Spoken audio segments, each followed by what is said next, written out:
Are we live? Yes, we're live. Okay. Good evening, our YouTube followers, um, and all of our other social media followers who connect with us here.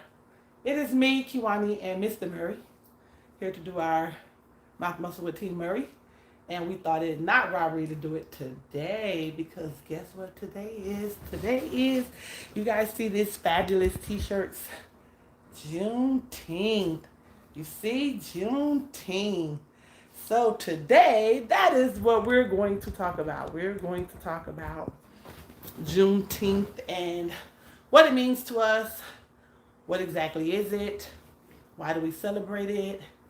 And going forward, how are we going to continue the legacy of those ancestors this impacted in such a way? So, happy Juneteenth, Mr. Murray. Same to you. Happy Juneteenth, everybody.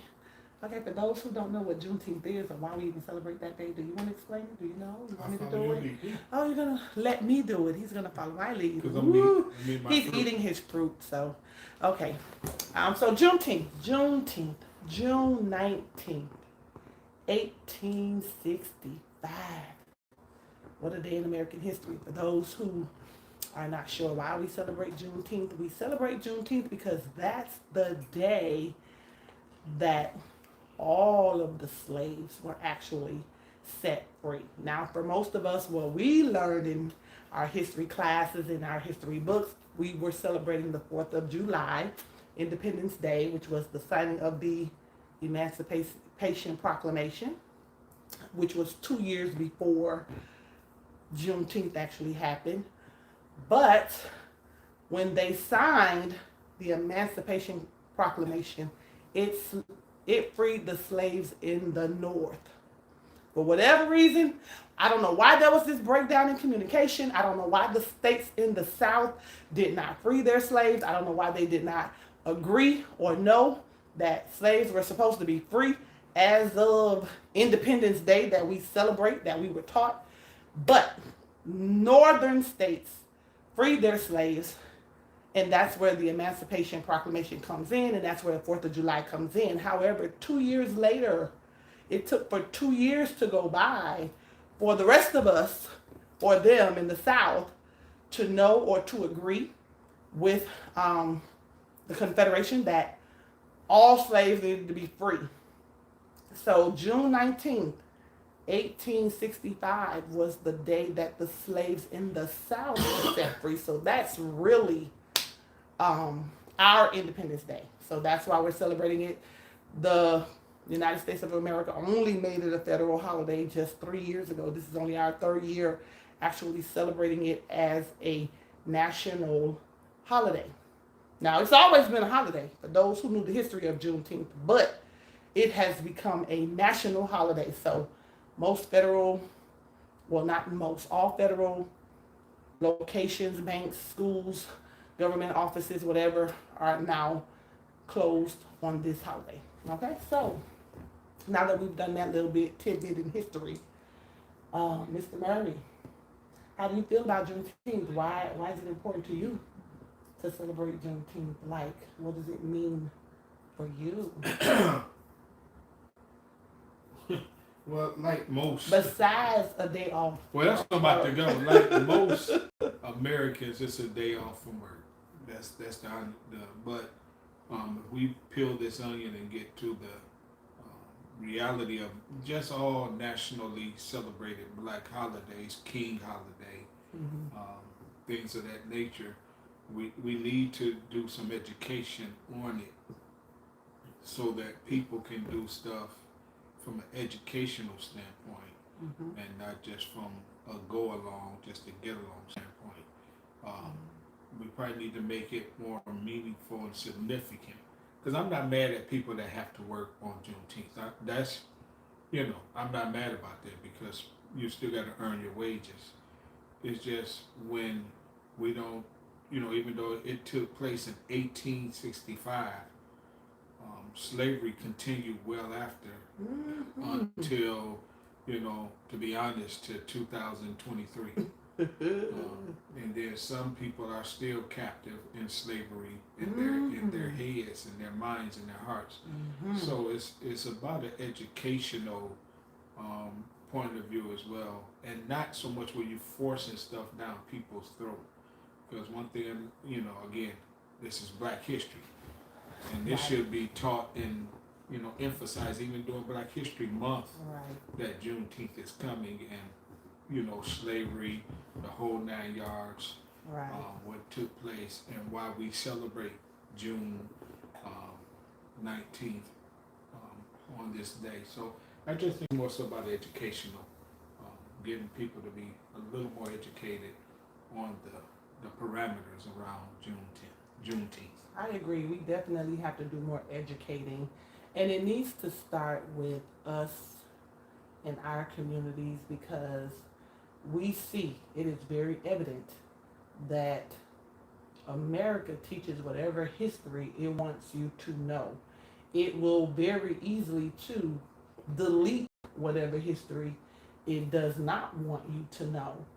And therefore, if we don't teach it, it's sad to say that it will get lost and it will be no more. If we don't, the fact that it's just now being signed into a legal holiday status says a lot about how much of our history they try to keep from us, and the fact that we celebrate it and most people don't understand why, or don't know where it came from.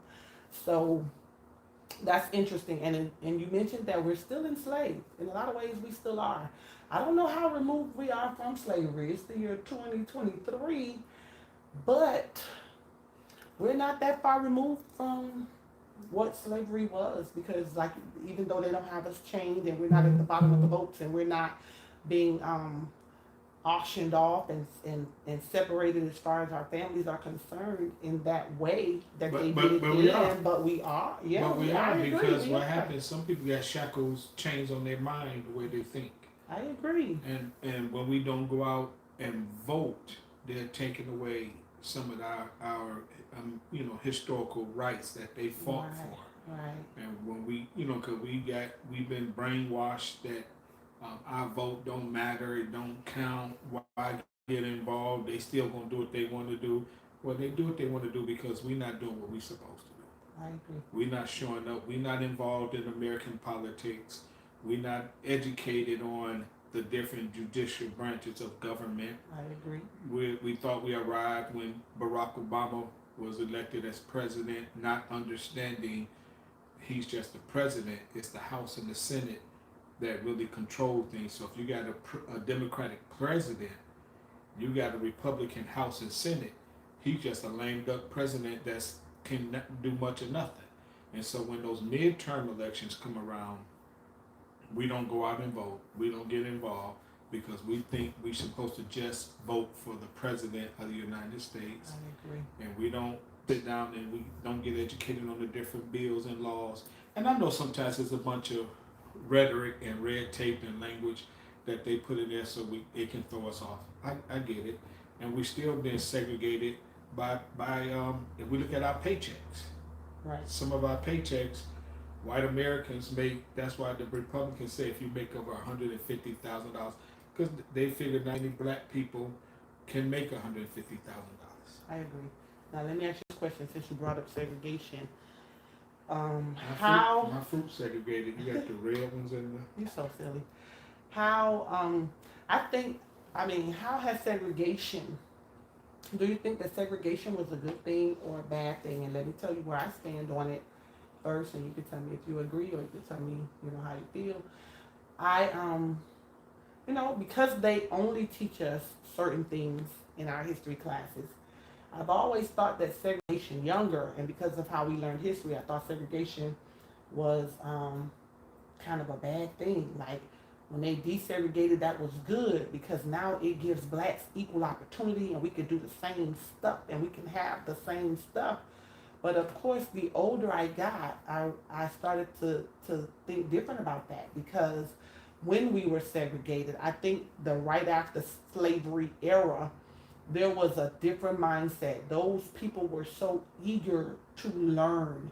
They were so And they started their own schools and they created their own businesses. They were eager to have generational wealth, and so they created their own banks and they created their own communities because they had just been free from foolishness that would not allow them to have these things, and so their mindset was, oh, now we finna go get it. And they did that, and that's why you have HBCUs, and that's why you had communities like a Rosewood, and that's why you had, you know, our Black Wall Street. You know, it's like all of these things were a result of those generations of and ancestors coming out of slavery and having a desire to want better for their family, to want more, to want to be educated, and then something happened, and desegregation came along, and something happened. So now I'm saying, was segregation was it a good thing, or do you think we're so in such a place that desegregation has really put us in? I mean, it gives us more opportunity to do some things, but are we really able to do some things? What do you think? I think segregation was a good thing. It showed us a glimpse what's on the other side of the spectrum per se. You know, you got black people here. If we just stayed in our little cluster and white people stayed in their little cluster, we would never understand what they go through, and they would never understand what we go through, and we'll never understand what rights we can have, and they'll never understand some of the stuff that we have to, because not all white Americans are bad. No, I agree. Not all.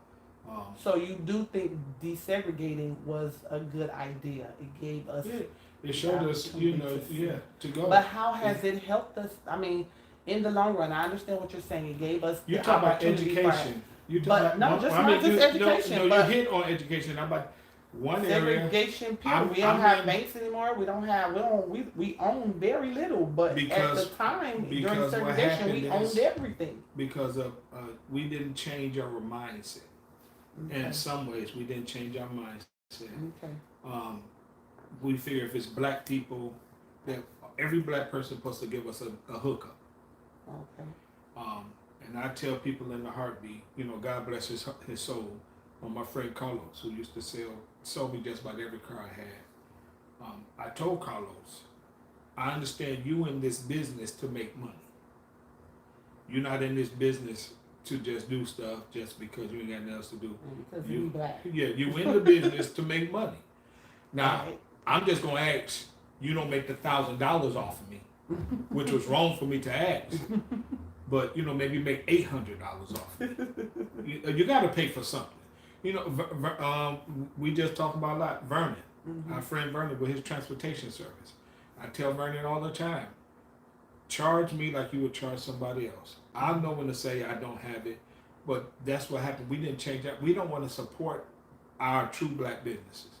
We fear because you and I just supported this lady with these wonderful shirts. I wish I had her card. I know. I wish I had her card right now. Somewhere. But you know, I ain't gonna say what the price is, but what we paid for them, probably we could have went somewhere else and paid. But we got to support our own, and that's what happened. We stopped supporting our own because our struggle is still greater than other American struggles. Okay, but did we necessarily stop supporting our own? Yeah, we stopped supporting our own because what happens is, you got to understand, we have to understand, for example, the banking institution, that's ran by the good old white boys. So their money is still longer than black people money. So some of the interest rates and some of the, you know, banking accounts, yeah, you probably gonna have to pay a little bit more to keep this account. You got to probably pay $50 to keep an account here versus at the other bank it was like $21. But it's because their money is long. We have to break through it. We got to do it, and so we didn't do it. So that's why a lot of our banks go out of business, and then that's why some people that of us, we start robbing us because we figure, oh, they ain't gonna come and support me, so let me just stick it to them. Let me just, you know. So we got. But what about the situation where when we were doing well, when we had, I don't think there was a time we were when we had Black Wall Street, it was a result of our people were doing well. They owned everything that they could possibly own. Their money circled in their communities. They were banking black. They were, I you think know, what happens is when we they had when we schools when we to tried educate our kids. when we tried to pass the baton, there was nobody there to But take you it. also have to remember we were dealing with white folks who did not want that either. And they So still don't when want you can that. burn down an entire city But see, and call, but you just behind a meant, lie or whatever, then you're creating an issue for us to be able to sustain what we had. it's not so much us. It's just we do it to ourselves. We do to some degree. We do. When they have these riots and people protesting, guess what they doing at?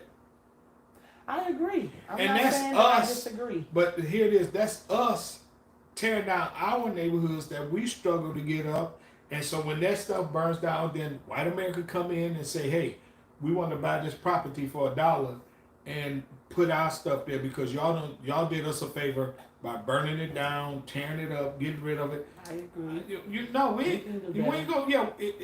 God forbid. But if something happen here, I'm going to Cooper City, or I'm going over there to Davie.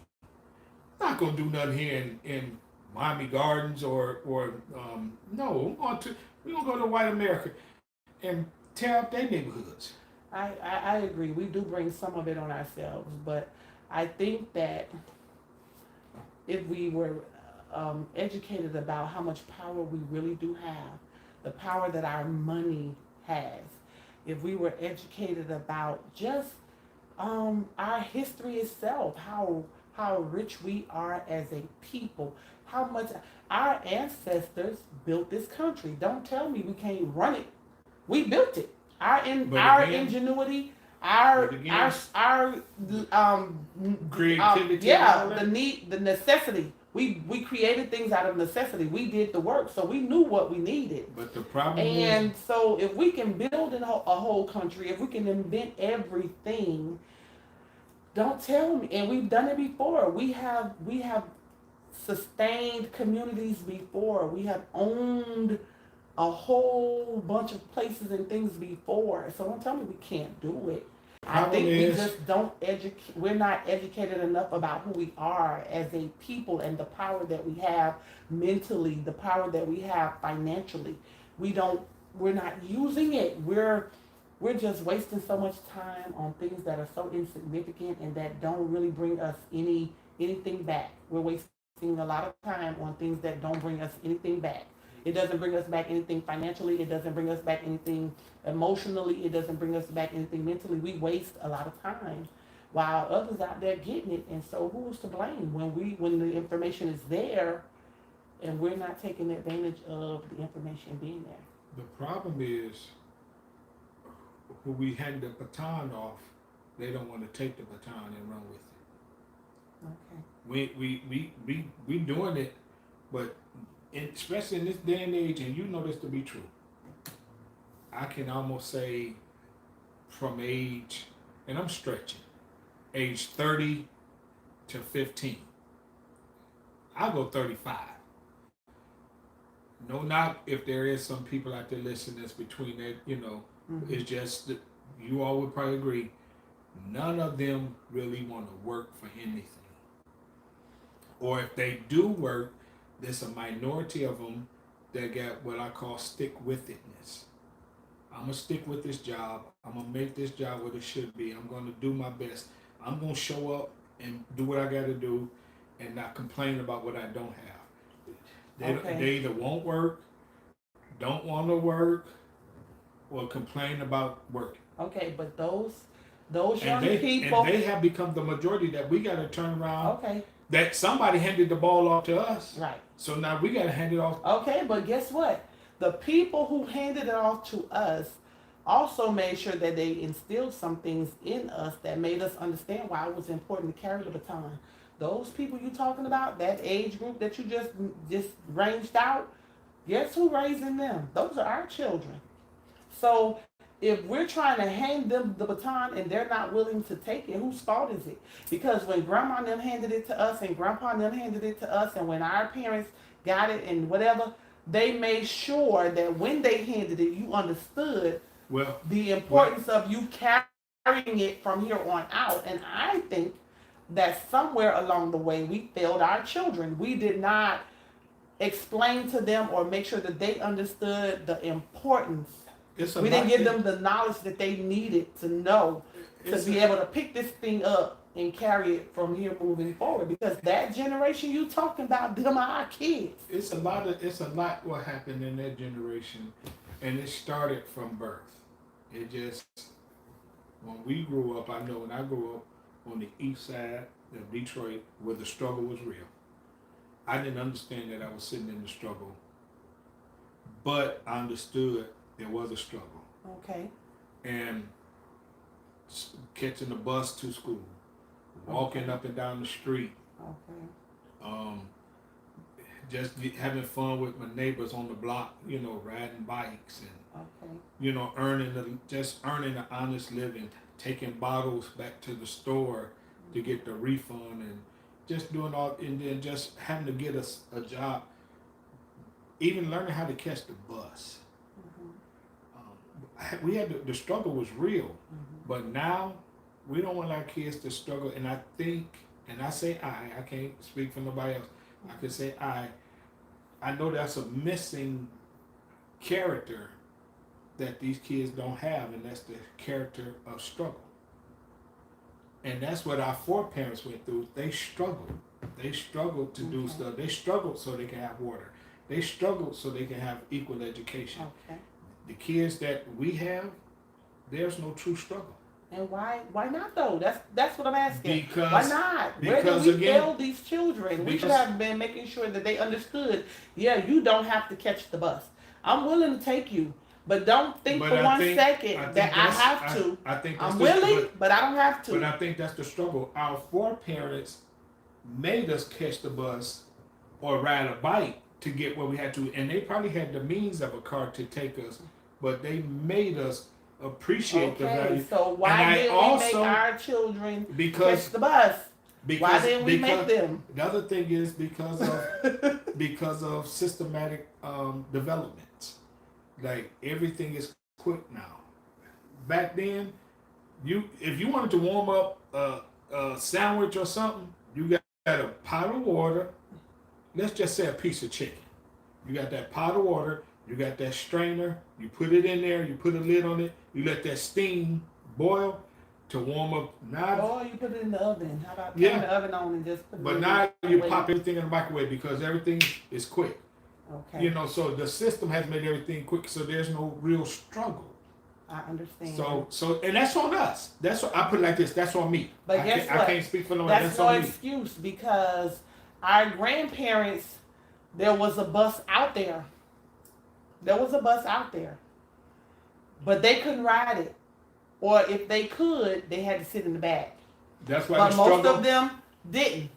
They didn't mind. They had to walk. They did it. But that's why the struggle of Rosa Parks. But when their children were able to ride the bus, they made sure that they understood why it's important that you exercise your right to get on there and ride and sit in the front. We gonna start some crap because we ain't gonna keep sitting in the back. So even though they didn't have, it was like I didn't have to have it for me to teach my child the importance of having it. And that's where we lack something because we have all these things, but we don't teach our children the importance of having it or how to get it or why we have it. We just make everything easy for them. And so it's unfortunate that we've raised the generation of millennials or whoever generations, whatever Gen Z, X-ray. But it's just amazing to me to watch it. But in light of all of that, this conversation was about us celebrating Juneteenth, and for those of us who don't know, it's important that we learn all about it, figure out why we're celebrating it, what's the significance of Juneteenth. And more than that, let's make sure that our children know, because if they don't know, guess what? I see MLK Day diminishing. It's like it was this big thing, and we were celebrating, and there were parades everywhere, and the cities would go all out to make sure that something was done in honor of MLK, and they still do it, but I see it diminishing. I see the celebrations getting smaller. I see the cities putting in less funding to make it happen. It's like if somebody's not then eventually there will be no MLK Day, and the same will happen with Juneteenth. If our kids don't pick this mantle up and make sure that somebody remembers that we have to celebrate these things, we have to acknowledge them, we have to teach it to our children, then eventually they'll disappear. It is disappearing. That's why a certain governor in a certain state wants to get rid of, I ain't calling no names. Just a certain governor, hit dogs a holler, wants to get rid of Black history, and the way it's diminishing is you want to put the bigger picture is reading, because if you want to learn something or know something, I go to probably I think, and I'm not taking no shots, but I go to now one of the greatest research schools there is, I believe, in the state. Because it's the only one you've attended, so that's why. But it makes you go look for the information and not just the information is given. But see that we don't have that now. If you take our kids now, they don't even know they don't even have a library card. No, because they have Google. I still believe, and that's where and that's the lady name on the thing that y'all be talking to, Alexa. That's why they wanted to take away the young lady book. Gorham, I think it is, because we don't read. So what's happening is when we're not reading and we're not making that important, and we're not making that, and I say we because I'm at the forefront of it. We're not making that important. Then they can take away little things that we view as insignificant in their eyesight. I'm not saying we, but they view it as insignificant in their eyesight. But those are major stones that they're moving out of our history. I agree. And if we don't raise a fuss and raise a standard and do something, because one thing that I know, just as God is on the throne, you can take, I think it was the movie, what was the movie? I love the movie with Samuel Jackson and the basketball team. Samuel Jackson with the basketball team, and he was Coach Carter. Oh, Coach Carter. He said, one of the kids said something to the effect of, they can put the chains on the door, but you can't put the chains on our head. You can't make us play or something like that. They said. So you can take the stuff out of wherever you want to go, but you can't stop me from going to look it up, research it, and find it out for myself. So just because you take it out of the schools, or just because you take it off of here, if it's available to you, I'm still gonna go get it. Because you can't deprive me. It's just like the ancestry stuff that everybody do now. Some people do. You can't deny me the right to find out who my parents were, my grandparents, or my aunts and uncles. I'm gonna go. If you want to know, you're gonna go find out. Right. I agree. Okay, so anyway, we didn't want to take up too much of y'all's time today, but we just knew that we had to say something today in honor of celebrating Juneteenth. We hope that something we have said will cause you all to sit down and have conversations with your family, with your children. Teach them our history. Teach them about these celebrations, because they may have no clue why we're celebrating Juneteenth. It is our responsibility to pick up that mantle and pass it to our children, and so that our history isn't erased. If we don't do something, our history can very easily be erased. They're already attempting to erase our history. So it is important that we make sure that that doesn't happen. We love you guys. We just wanted to share Juneteenth with you, and we hope that you have learned something you did not know. Don't forget, like, subscribe, and share, and we will see you all next time on Mouth Muscle with TeamMurray. Love you guys. I'm